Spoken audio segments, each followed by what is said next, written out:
PDF, but I'll email the PowerPoint just in case you guys have it on your computer. So, thank you. You're welcome. Okay, I don't think we have anything in old business. Next is committee appointments. The only one we have on the agenda today is the Parks Board. And Ms. Anderson is here. If you want to come on up.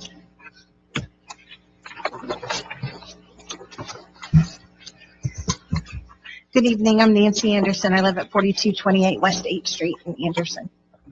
So Nancy is currently on the Parks Board, and she was our appointment 2 years ago, January. We're a little behind the ball game here, but we're working on that.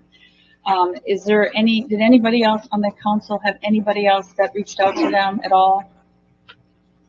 No. I had one gentleman reach out to me. I emailed him back, and he's not responded. So I'm assuming that our only person that's before us is Nancy.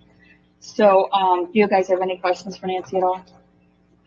Hi. Hi. What have you personally done since you've been on the Parks Board that would justify a reappointment? So we worked on the first, I would say, 6 months of the board. We worked on a DNR master plan, and that was critical in really establishing our role as a county parks within the state so that they would recognize us as a viable entity for future grant funding. So we finished that master plan, and it's been published and available for everyone to see on our website. We did that, and then we worked on mission, vision, statements for our website. We also worked on marketing, logos, taglines, some collateral items. Most recently, I just attended Earth Day Arbor Fest to represent the Parks Board, so we passed out information about the new anchor parks, and yeah, just went through the entire bid process for our 2 anchor park projects. So, we were awarded $4 million to establish our first 2 county parks. So, in establishing those, we had to go through a pretty extensive bid process to find the right companies to really execute this work, which we just started this past week and a half ago. So we're excited about that. So yeah, just kind of staying busy. I think next, really just kind of really doing, we did a few public open meetings, to hear public comment when initially there was some rumors spread that we were going to be doing a huge trail on the west side, which never was the intent. But we, had a few public meetings. We meet monthly. Not so sure that will continue just based on the project's going to be wrapping up here at the end of the summer. So we might go to every other month meetings. I'm just speculating right now. Trying to think what else. We need to work on bylaws. I mean, there's lots of future work, to be doing. When we had a park director, that person really kind of kept the needle moving.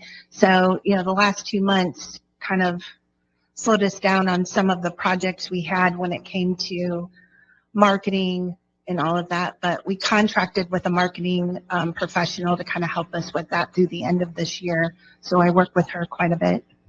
But yeah, just staying really busy with the 2 new projects. So yeah. I've received some complaints about transparency with the Park Board, specifically in regards to agendas not being posted ahead of time, and also in relation to financial reports. Since you're our appointment from the county council, and the county council is the fiscal body of the county, I would expect you on the board to be watching the financials of the Park Board and making sure that those financials are in the county's best interest. And I'm not sure that that's been happening with the Parks Board. I think there's some confusion on when you talk about financials, because I think what we're hearing from, from a few individuals is that we're not being transparent about the costs of the project when we signed a contract for $4 million for a BOT process. So I think there's some educating of the public on what the BOT process is. This is something that's it's not unique to our work, but because of the timing of the funds, it was the way we just devised the project to take place. When you're not in a BOT process, you can actually go step by step and approve every line item. That is not what we had time to do. So I think it comes across like we're not transparent, but again, I don't know what else to say about the BOT process. I think it's just, you know, it's really, I think what our goal is to put something out on the website on how the BOT process works so that people understand, like, this is how it works. We contracted with a company for a certain dollar amount to give us an end product, you know, and I don't know what else to say. I'm sorry, Bethany, but I mean, we know exactly what we have to work with. We just paid our first invoice last month. So, I mean, we don't have a huge budget to work with. You know, we started out with 500,000. We probably have about 450,000. We just approved 2 invoices for the project at 14,000 and some change and 40,000 and some change last month or 2 weeks ago. So yeah, I mean, there's not a whole lot of money going in and money going out. And the public was at that meeting to hear, you know, what those invoices were. So I don't know how I can be any more transparent with the finances. I think I'm frustrated because as an elected official, I'm getting complaints. Yeah, I'm sorry you're And the getting council, complaints. We approved the ARPA project initially. And at that time, I felt like we were going to have more say in how it was going to happen, because we just kind of, like, when we approved the money, it was to work on the master plan and see what needed to be happening. And now there's the actual project and we've not had any more say over it. So we delegated that job to the Parks Board, but then you guys went and contracted and made the BOT. And now I'm just not sure who's overseeing the financials. Bob, could you So speak? that company's called Avenue, Right. and they attend our park board meetings, and they are pretty transparent about where they're at in the project. And, you know, I believe it's a private entity. So I think our attorney was going to look at how much they have to disclose. What I understand and what I was told about the BOT process and what I've learned along the way is that we are paying for a product. We are paying, as a park board, $4 million for 2 parks. So I think where some individuals were getting upset was that, you know, they wanted us to start counting asphalt units, and they wanted us to, they thought we paid too much for land, which, you know, and personally, I don't feel like we did, but I didn't pay for it. Avenue paid for it. Now the taxpayers pay for it. Right. But what I'm saying is we also went through a bid process to get 2 parks for $4 million, and that's what we're going to get. And that's what our taxpayers are going to get. What did you want? I just wondered if Mr. Clutter had anything to add about the control over the, yes. Anything else you wanted to add? The BOT process. Can you use the microphone? I'm sorry. The BOT process stands for Build, Operate, Transfer. And it's been around for a long time. It's become much more popular with local governments in the past 5 to 10 years. And the reason for that is it's different from the traditional design and build, where you'll hire an architect to pay them, and you hire the contractor to go through the bid process and all that. And that's probably what you're speaking to in terms of transparency, because everybody sees that, or they can see it, you know, for the bid openings and that type of thing. The BOT process is different. It's absolutely legal. It's established under Indiana Code 5-23. The reason that so many local governments like it now is because you have a guaranteed maximum price. Unlike the traditional design bid build, you get change order to death. And that's very common. So you have your lowest bidder come in and say they bid $3.5 million. Oh, that's great. They're lower than everybody else. And next thing you know, you've got $800,000 in change orders, which you have very little control over. The Build, Operate, Transfer there is a guaranteed maximum price, and they statutorily cannot exceed that without the owner's approval. So you know what you're getting, and you know how much you're going to pay for it.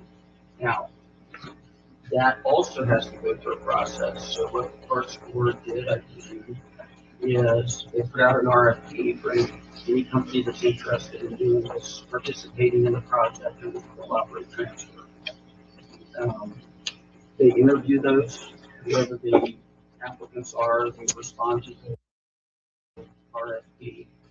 They interview them, they'll ask questions, and they'll choose one of those. And then they go through what's known as a scoping process. And they'll say, here's what we want, how much will it cost? And they go through, it's actually usually a 3 to 6 month process. It can be shorter than that. I understand the time constraints the Parks Board was under, but they go through the scoping process, and if they are happy with the results, that's where the guaranteed maximum price comes in. So Avenue said, we'll do this, purchase this land, whatever the improvements are, we'll do it for $4 million.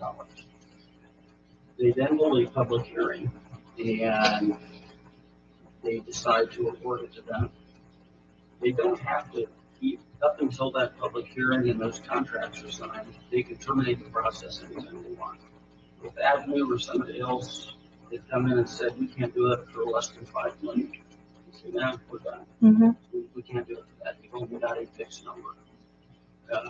But then again, once that public hearing is held and the Parks Board awards the contract to the successful recipient, then they sign the contract, and then that company starts moving forward. They get periodic reports. Parks Board has the right to conduct inspections, to look over the books at any time. And those things are typically always in the contract. Thank you. Would there be any situation where the financials of the BOT project would not be public record? Well, any internal documents for the contractor, how much they're paying their employees or something like that, certainly would be the amounts expended by, in this case, Avenue, their contractors. Those expenditures would be public record. Okay, because I know we have an elected official in the county who's asked for those records, and it's been over 60 days and they've not received them. And then at the last Parks Board meeting, there was discussion about if it was appropriate to release those financials to the public, which I was confused about. I don't know what the records request is for, what specifically you mean by financials. Certainly, Avenue or any other contractors, private company, they don't have to release proprietary information. But as to the actual expenditure of the funds, that's the Okay. Is there any other comments or questions from you? I'm sorry. Go ahead. Thank you for coming tonight and Sure. being here so we could ask some questions. Is there any one specific park board member that meets regularly with the contractor to make sure things are going smoothly? Yes, our park board president, Ben Orcott, meets a couple times a week, to my understanding. Okay. If he's not either out at the site with them meeting, he's either on the phone or and talking. They have pretty regular meetings, yeah. And then they come to give a report at the park board meeting of how things are going. Yeah, usually Avenues at the meetings and really reporting out what's going on. And then, I mean, if anything was to not correspond with what Ben is witnessing, then I'm sure Ben would speak up and interject, but everything seems to be, yeah. Do they ever provide at the monthly meetings, provide like a report, a printed report that could be distributed or posted on your website? No, but they have been taking aerial drone footage and we're posting that now on our website. So we're posting actual project updates on the website now. So anybody can see what's going on. It's kind of cool, actually. Yeah. And then I was curious on the actual resolution when the park board was established, it talks about additional considerations. It says the board may create an advisory council and or special committees composed of citizens interested in the problem of parks and recreation in accordance with Indiana Code 3610-3. Have you ever considered establishing something like this, like just so that people that have a special interest in the project that's going on now?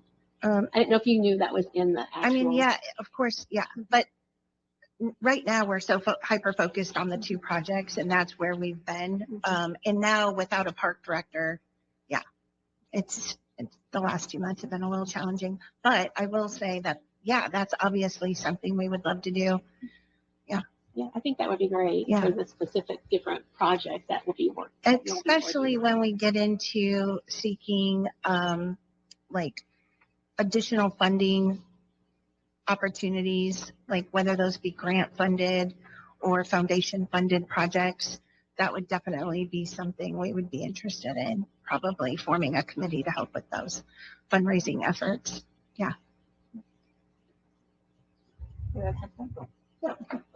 I just wanted to say, echo what Christy said. Thank you for coming, for answering questions. Sure. For your willingness to serve and for serving. Thank you. You too. For one, I hold great value in our parks. I love going to parks. I've heard just a lot of positive things. So obviously there are some folks who may think differently, but yeah, thanks for being willing to serve and do this and even face challenges from the public, because it's the nature of public service, right? Sure. But anyway, thanks for. Thank you, Dr. Green. Appreciate that. Can you tell me what your interest is in being on the board?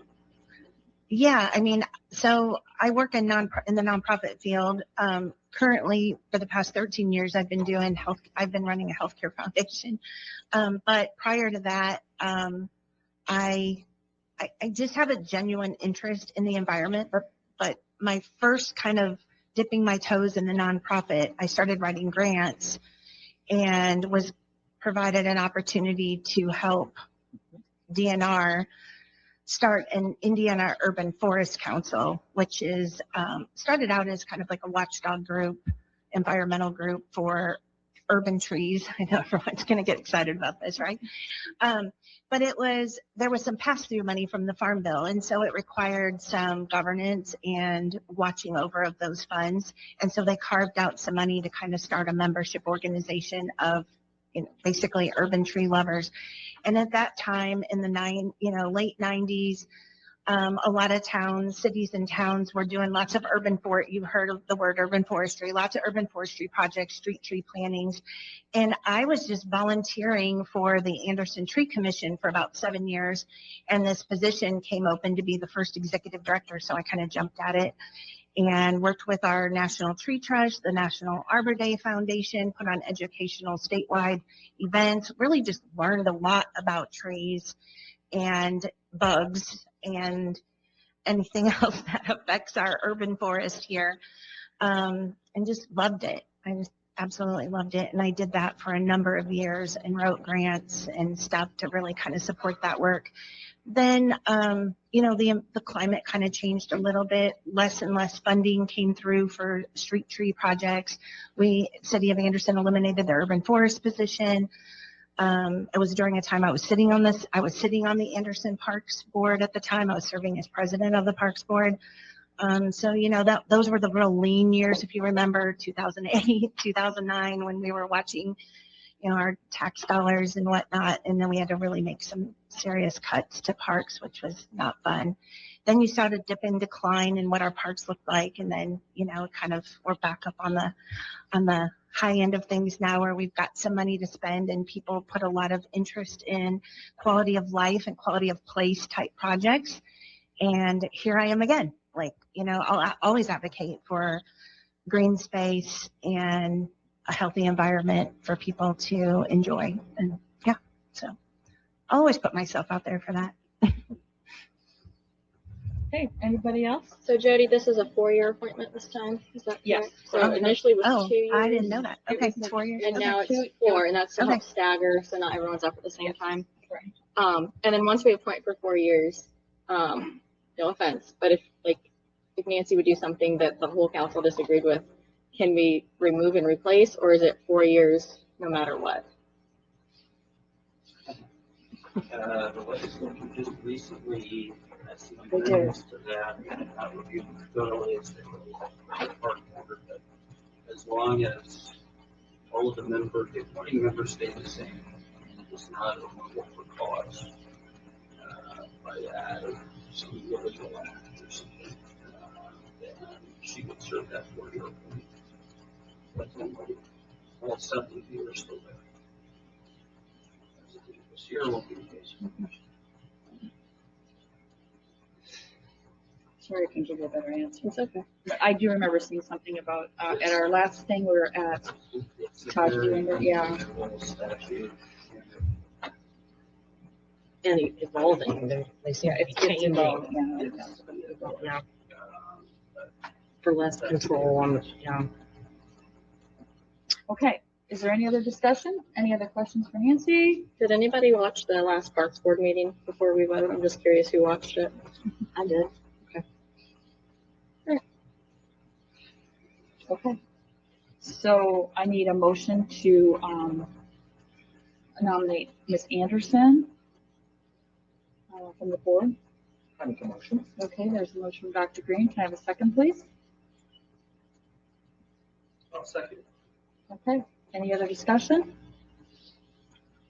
I would just like, since the concerns have been brought up, that, and since we are the fiscal body and you're our appointment, that we would try to, whatever we can. I know it's hard to fight against some of the misconceptions out there, but just to be as completely open and transparent as possible with whatever we can be. Sure, I agree. And I would also ask, that respect be shown for all elected officials during meetings. Me too. I think you've done a good I job agree. tonight, but Yeah. I was not impressed with the Parks Board meetings last week. And I was not necessarily impressed with some of the public, so I encourage all boards to adopt a decorum Yeah. resolution, so that personal attacks are not allowed. And I know it's hard. It sure I is. just, I know, like, as elected or someone appointed, that we should hold ourselves to a higher standard. I agree. Okay, so I've got a first and I've got a second. All in favor signify by saying aye. Aye. All opposed? All right, that passes. Thank you. Thank Nancy. you. Thank you. Thank you. So her appointment's gonna go through January 30/30, right? When you update the spreadsheet. Yes, and I think that was the last one. we had. 2030, that's like Last one, 30. maybe. 2030. Yeah. Well, but Todd has told me that he would monitor that, spreadsheet and I think we said